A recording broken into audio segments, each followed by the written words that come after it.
começar.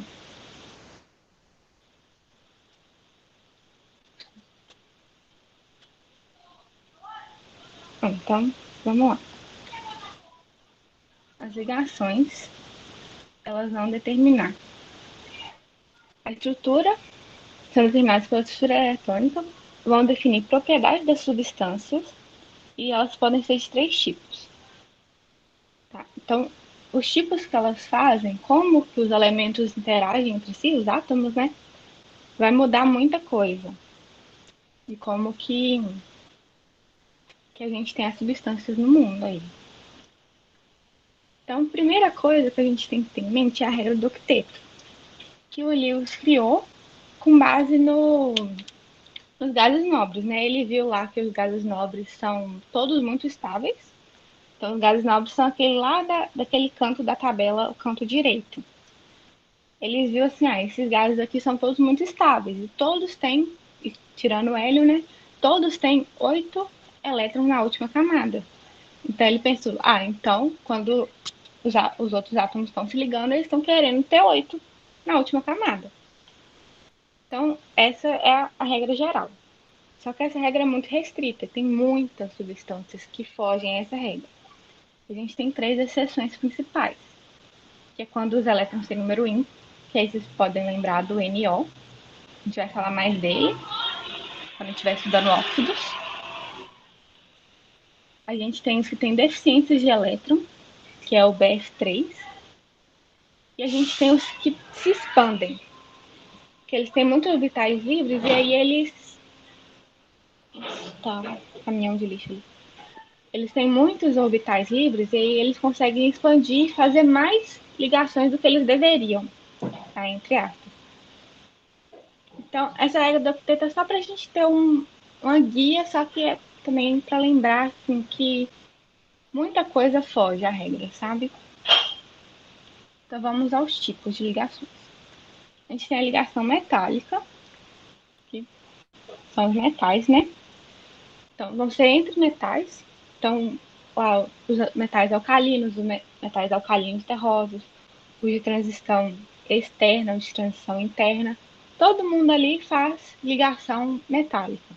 Pode ser entre eles, né, formando uma liga metálica, ou pode ser entre o elemento. Então, você pegar um brinco de ouro. Aquele ouro que está no seu brinco, ele tem ligação metálica ali. O ouro e os átomos de ouro ali estão fazendo ligações metálicas. Elas são não direcionais, então não é igual que a gente vai ver na ligação covalente, que, tipo assim, a gente consegue desenhar uma linha entre os átomos e falar assim, aqui que está acontecendo a ligação. Aqui a gente não tem isso. E eles formam uma nuvem de elétrons livres, ó. Então fica um monte de átomo lá, núcleo de átomo, e o elétron meio que assim, solto, assim, ele vai e fica circulando e na liga ou no metal completamente livre. E as propriedades importantes dele, não direcionais, deixa eu desenhar. É assim, eu não posso falar para você que se eu tiver um átomo de ouro, fazendo uma ligação com um átomo de ouro, eu não posso falar para você que é isso aqui.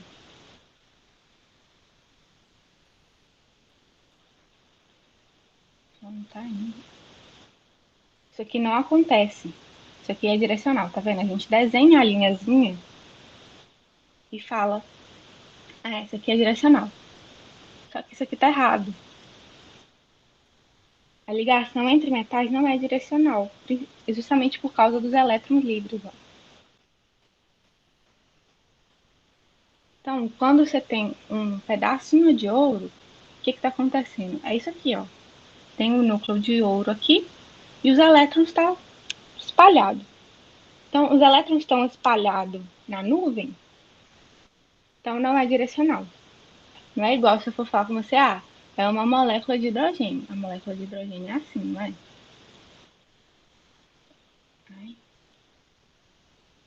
A gente desenha a linha aqui.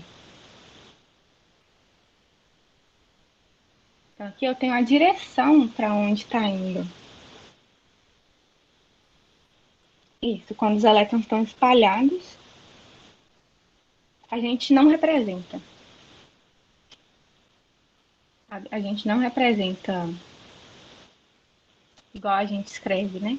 Com as covalentes e as iônicas, a gente não representa.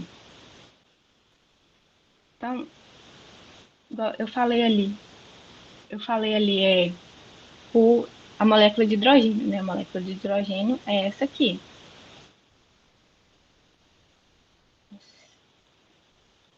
O mouse não tá me ajudando. A molécula de hidrogênio é o H2. A gente pode falar também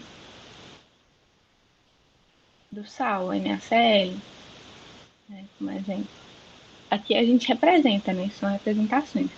Mas você já viu escrito em algum exercício, em algum livro, falando assim, uma barra de metal, tipo AU3. Não existe isso. Tô falando que tem 3 átomos de ouro ali. Não existe. A gente não representa, a gente só pula assim um desenho para você ter uma noção. Mas a gente não tem uma notação para ela igual a gente tem para iônica e covalente. Alguém querendo entrar?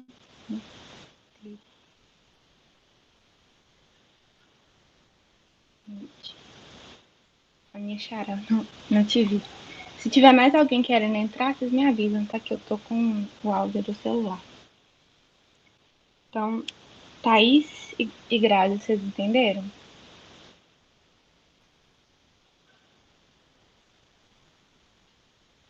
Sim? Beleza.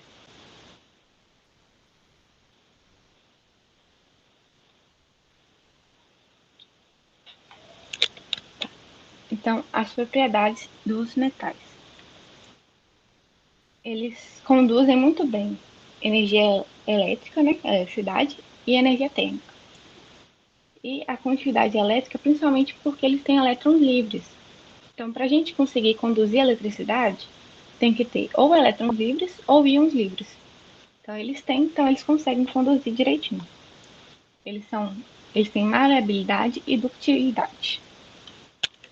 O que significa que eles conseguem formar lâminas e fios com facilidade. Então, você faz um fio de cobre, né, que a gente tem na fiação, com muita facilidade. E são resistentes a compressão, tração, torção. E eles têm ponto de fusão e ebulição muito altos. Então, assim, dos metais, das etações metálicas é basicamente as propriedades que são mais importantes. E agora, as iônicas. Eles vão ocorrer entre os elementos de baixa energia de ionização e alta afinidade eletrônica. Então, metais é metais. Sempre, sempre, o metal vai virar cátion, vai perder elétron. O ametal vai virar ânion, vai ganhar elétron. Então, deixa eu escrever. Esse perde.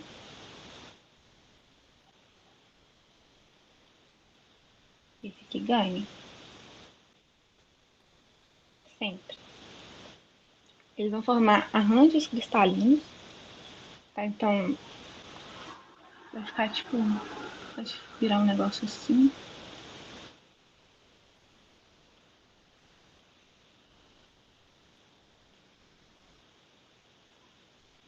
Ficou bem feio. Mas imagina que é um cubo com cada vértice dele tem um átomo, né? Tem um íon. E aí, isso aí seria uma célula do cristal. E aí um cristal vai ser várias células dessas juntas. E quando eles se formam, eles vão liberar muita energia. Tá? Eles vão formar a rede cristalina e nessa formação vai liberar muita energia. Eles vão ser sólidos na CATP. O CATP é importante saber a diferenciação. CATP é condições ambientais de temperatura e pressão, que seria 25 graus Celsius e 1 atm. Se no exercício falar para você, o gás está na CATP, ele não precisa te falar nem temperatura nem pressão, é para você saber. Então tem a CATP e a CNTP.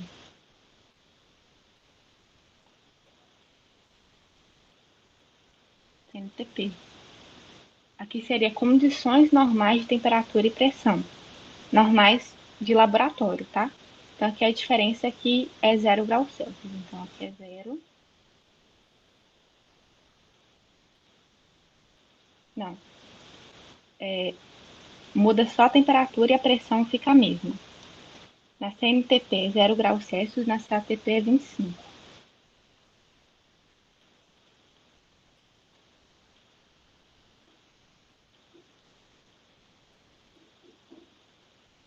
Entendeu?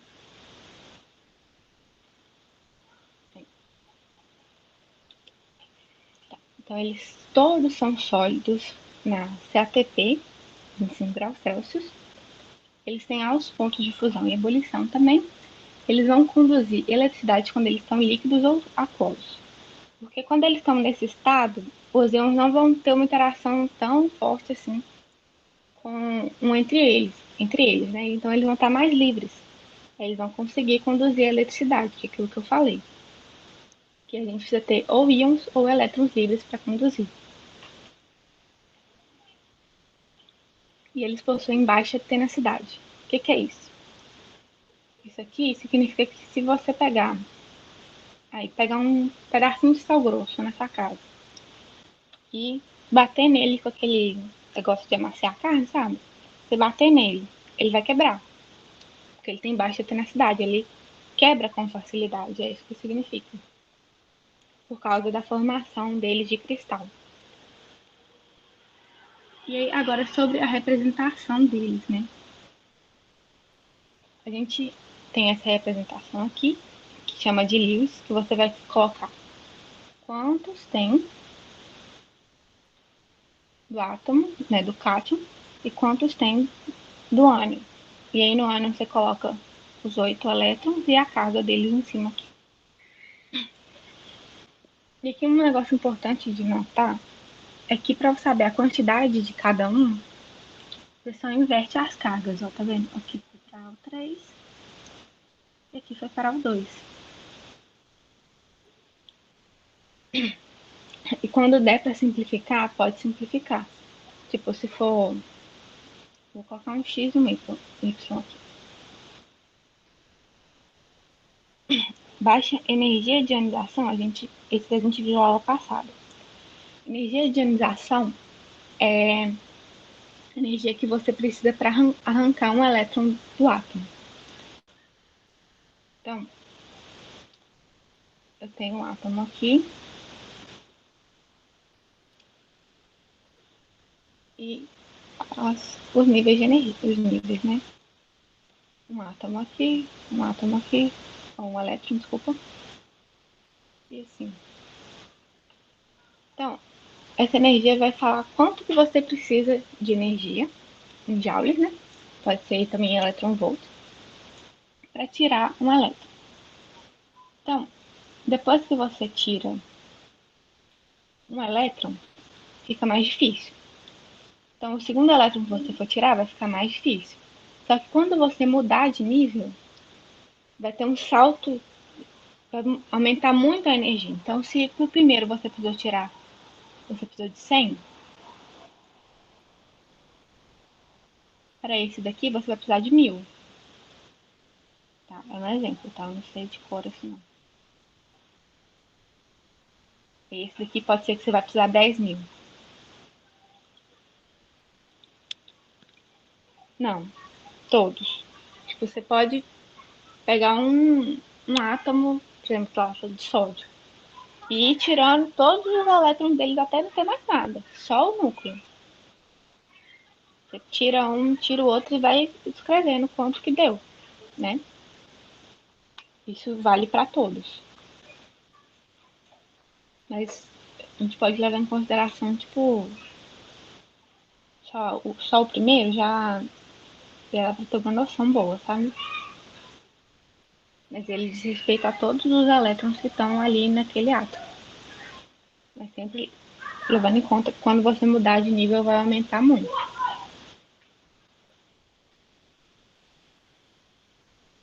Então, mas aí a energia de ionização também tem a ver com o tamanho do raio do átomo.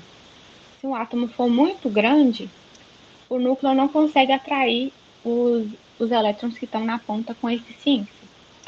Então é mais fácil tirar eles. Por isso, quando vai chegando mais perto, dá o salto de energia.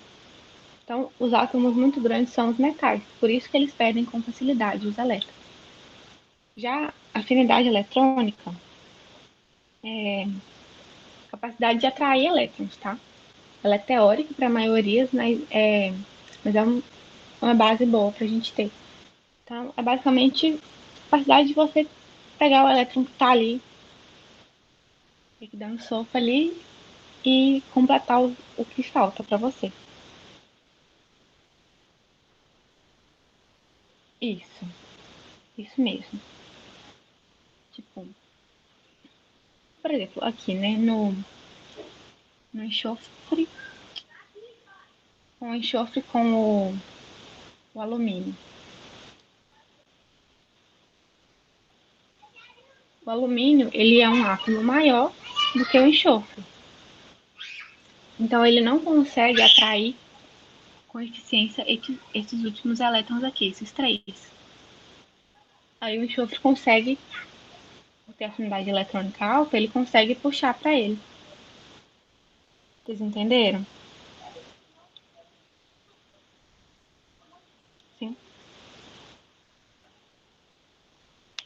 Então, se você for olhar lá na outra aula, a energia de ionização, a tendência dela é para cima e para a direita, no sentido dos metais. E o tamanho do raio é para baixo e para a esquerda, justamente ao contrário.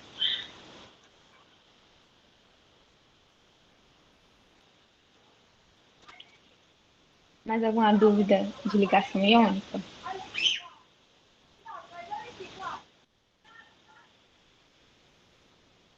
Não? Então vamos seguir.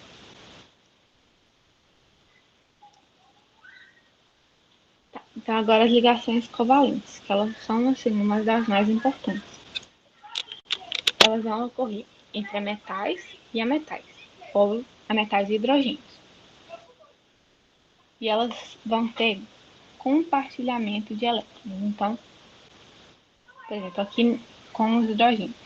Um hidrogênio está compartilhando esse, o outro está compartilhando esse, e no final eles estão com um par compartilhado entre si, e cada um está completo o primeiro nível deles, né? Que eles só precisam de dois. E é a mesma coisa com o enxofre e com o nitrogênio. Só que a gente tem uma covalente que é especial, que é a da ativa. Que é quando o átomo tem um átomo que ele está completo e ele está com um par sobrando. Aí ele pode fazer essa dativa com um par que está com o outro átomo que está precisando de um par. Então, por exemplo, aqui nesse nitrogênio, ele está completinho. Ó, se você for contar, aqui tem dois e aqui tem seis, então deu 8. Mesma coisa com esse, né? Mas aí ele está com esse par aqui que não está fazendo ligação nenhuma. Então, se eu quiser, tiver um oxigênio aqui, o oxigênio. O oxigênio tem 6 elétrons na última camada, então ele precisa de 2. Então, precisa de 2. E aí, aqui, ó, nesse pedaço aqui vai estar acontecendo uma dativa, que a gente pode representar com uma setinha.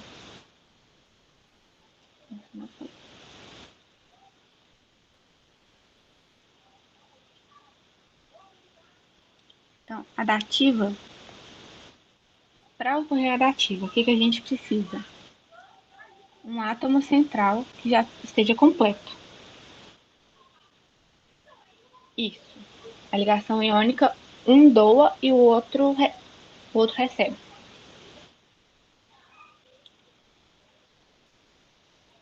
E sobre o limite de ligação, enquanto tiver par de elétrons sobrando, a gente faz, sabe? Então, ó, na ligação iônica, o ametal vai receber e o metal vai doar. Imagina. Tá. Então, mas um átomo que já está fazendo uma dativa com o outro, ele não vai fazer, tá? Geralmente, tipo assim, é, aqui ele já está estável, né? Então pode vir outro aqui. Porque quem vai fazer a dativa é o átomo central.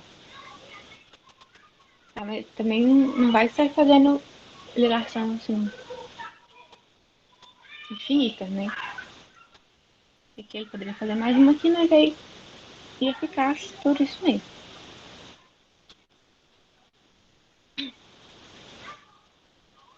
E aí a gente tem. Isso aqui é mais teórico. Se vocês tiverem alguma dúvida, podem perguntar. Não necessariamente. Ah, tipo assim, eu posso procurar. Tem um ácido. Deixa eu ver se tem alguma coisa aqui no caderno pra te dar uma.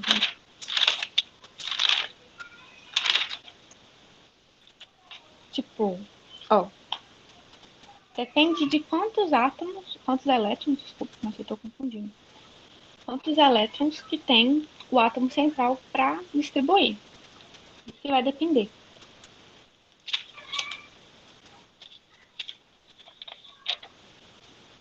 S3 é o quê? Eu não entendi, cara.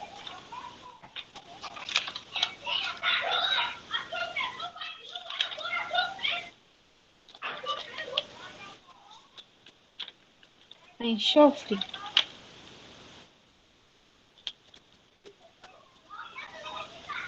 Ah, poderia ser uma dativa. Mas, por exemplo, o SA3 poderia, provavelmente está ocorrendo uma dativa, né? Ou então, eu vou ir pro note que aqui tá explicado. Vamos ver se aqui fica melhor para escrever. Ó, por exemplo, o SO3.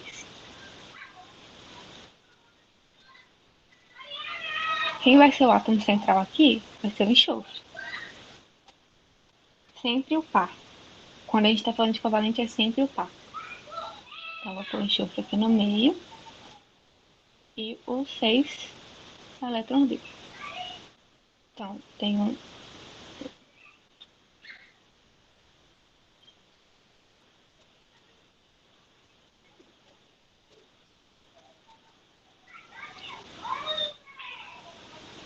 Eu tenho o oxigênio aqui.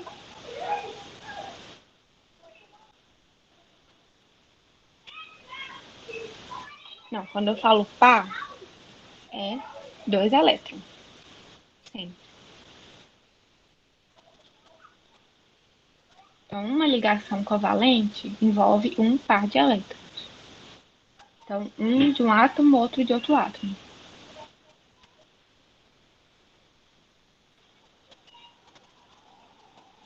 Então, ó, por exemplo, aqui. Vai ser o 3 que eu tava querendo falar. Então, ficou meio assim bagunçado os elétrons que eu fiz aqui. Mas, ó, já coloquei um enxofre e 2 oxigênios. Então, tá faltando um oxigênio, né? Então, eu vou pôr ele aqui embaixo. Mas se vocês observarem, ó, o enxofre aqui já tá fazendo uma, duas, três, quatro. Peraí, um, dois, três, quatro, cinco, seis, sete, oito, nove, 10. Você tá fazendo mais do que a gente devia, né? Então, eu vou apagar aqui que eu errei. Não, o negócio tá difícil.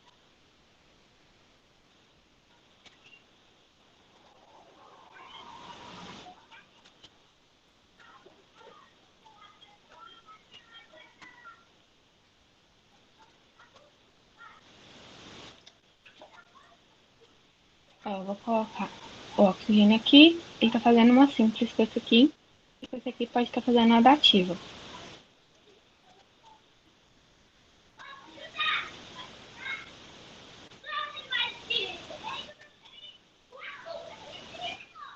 Então, o enxofre está completo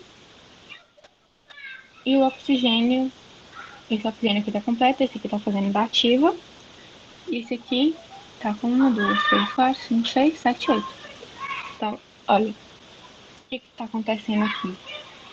A gente tem o enxofre, então eu vou voltar, o enxofre, um oxigênio aqui, aqui uma dupla, uma simples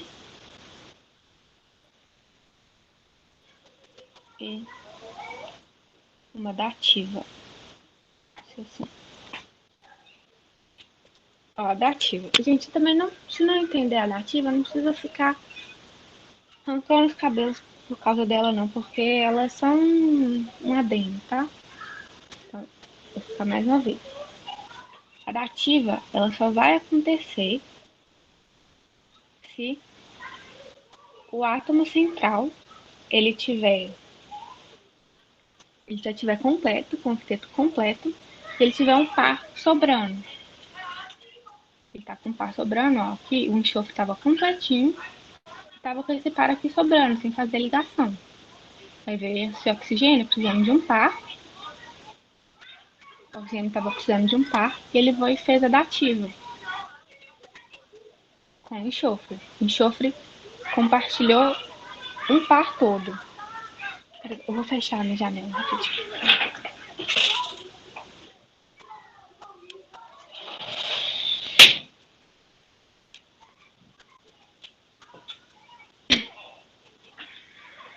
Porque o que a gente viu? Uma covalente normal. Covalente normal, eu vou ter um par, que um elétron vem de um átomo e o outro vem de outro átomo. Na dativa, o par todinho, os dois elétrons vêm de um átomo só, do átomo central. Essa que é a diferença. Deu para entender agora a dativa? Sim? Você entendeu, Larissa? Larissa, Grazi, Tássila. Vocês entenderam?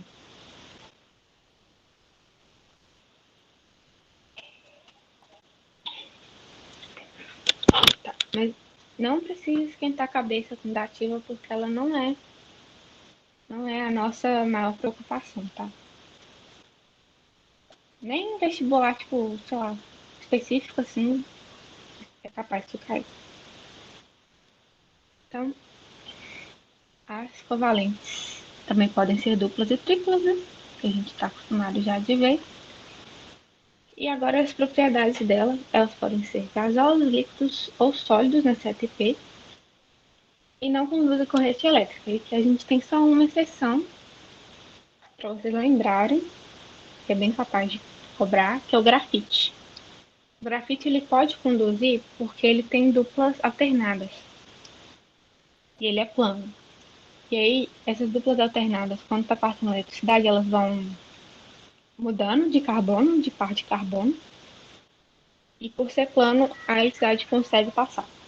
Então, se você for aí na sua lapiseira, pegar um pedacinho de grafite e enfiar na tomada, você vai levar choque. Não faça. Mas se você pegar um pedaço de plástico, um garfo de plástico, colocar na tomada, você não vai levar choque. E o plástico é um composto carbônico, né? Então, a parte principal de ligações covalentes vem agora. É, eu tinha um professor que ele falava assim, pega o seu irmão e pede para ele fazer um experimento. Pede, não faz isso, gente. Não faça isso com o irmão mais novo de você. Mas, bom, o que a gente tem de mais importante aqui, tá abaixo, desculpa, eu vou tentar falar, mas o que a gente tem de mais importante na ligação covalente é a geometria dela e depois a polaridade. que vai levar a gente nas interações intermoleculares. Então, vamos primeiro ver a geometria molecular. Aqui, ó, eu coloquei essa tabela grande aqui, mas esse pedaço todo aqui, pode, não precisa nem olhar para ele, não, porque ele não é importante. É só essas daqui que são importantes. Aí eu falo, só, não, mas é muita. Mas, ó, essa aqui é igual, essas duas aqui são iguais. Nossa, não escreve. E essas duas aqui também são iguais. Então, vira uma, duas, três, quatro, cinco. Cinco para você lembrar. E a geometria molecular,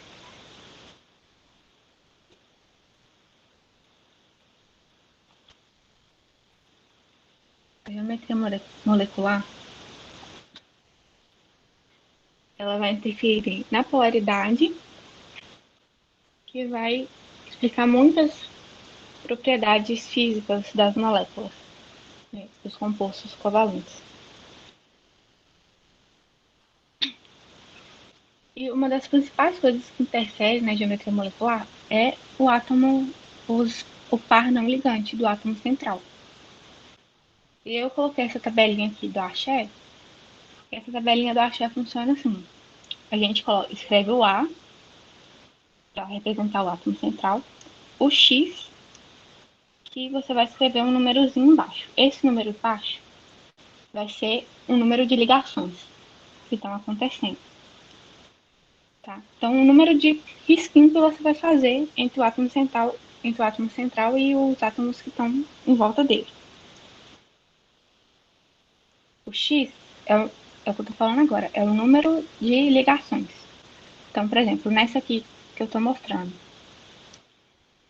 ele tem o átomo central, que é o A, e aí tem duas ligações. Então, você escreve o 2. Agora, nessa aqui, tem o átomo central, tem três ligações. Então, você escreve 3. Entendeu? O X.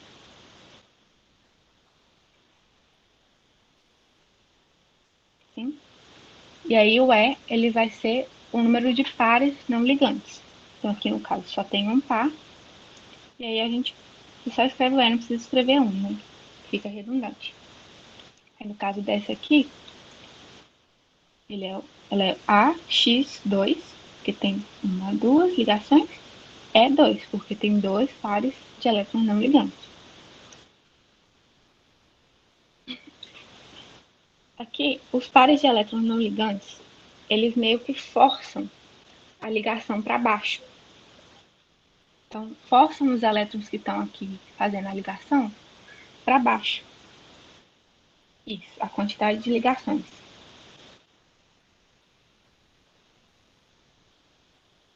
Tá? E se tiver, tipo, uma dupla ou uma tripla, você vai contar um. Tipo, ali é uma ligação dupla, então conta um. Tá, eu vou fazer exemplos agora para a gente ver como é que fica mais claro.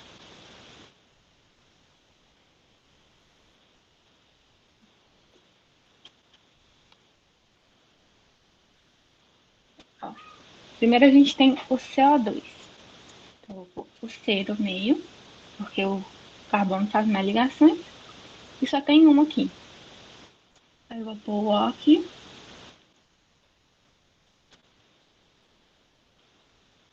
o O e outro O.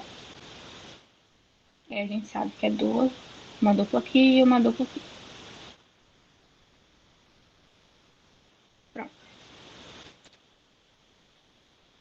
E aí a gente sabe o quê? Que o carbono ele tem quatro elétrons na última camada, né? Tem um aqui e um aqui. Então ele não tem. Por que eu sei que é dupla? Porque o carbono tem que fazer quatro ligações. E o oxigênio precisa fazer duas.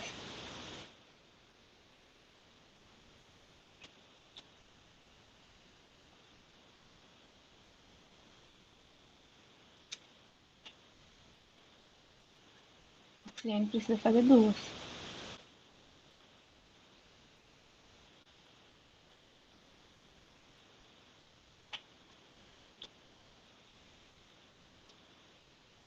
Então aqui vai acontecer a ligação aqui. E aqui vai acontecer a ligação também. E como são dois, né? Dois pares, vai ser dupla.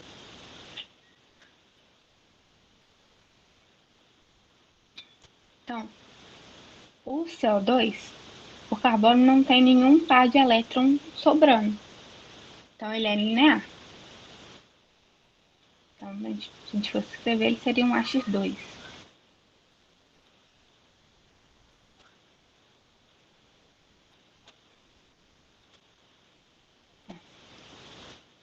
Agora, se a gente for começar a pensar na polaridade das moléculas.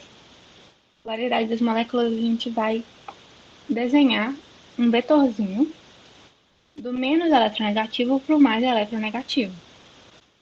Tá? Isso aí é assim, questão de costume mesmo, sabe? Falar, tem uma regra aí para saber qual que é mais eletronegativo? Tem. É a setinha lá na tabela, para cima e para esquerda, no sentido dos metais. Então, ó, o vetor vai sair do menos eletronegativo para o mais. Vai sair para cá e para cá. Então, como eles são iguais, porque é o mesmo átomo central e o mesmo átomo final, então eu posso cortar e falar que essa molécula é apolar. Vou colocar aqui AT. Aí, agora a água.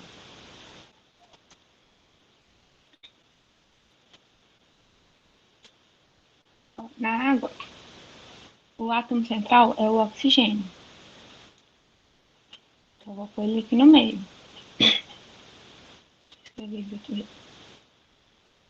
Vou pôr ele no meio. Ele tem 6, é, 6 elétrons e dois hidrogênios do lado.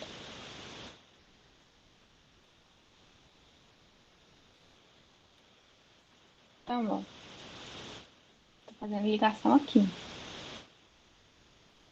E aí você pensou assim, tá com cara de linear. Mas a gente vai escrever ele na forma lá do Axé, né? Vai ficar AX2 é 2.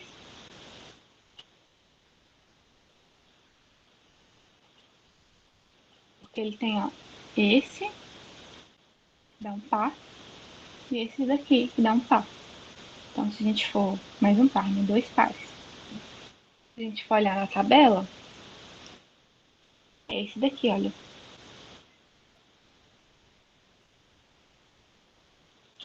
E é a angular. Então, para eu desenhar essa molécula aqui certinha, vai ser a água aqui, ó, oxigênio aqui,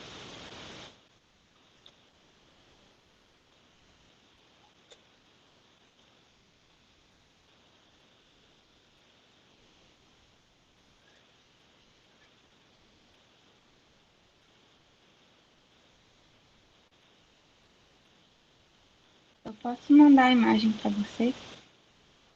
Tá? Não precisa ficar muito preso assim na tabela, não. Só tipo, sobrou aqui. Sobrou aqui 2.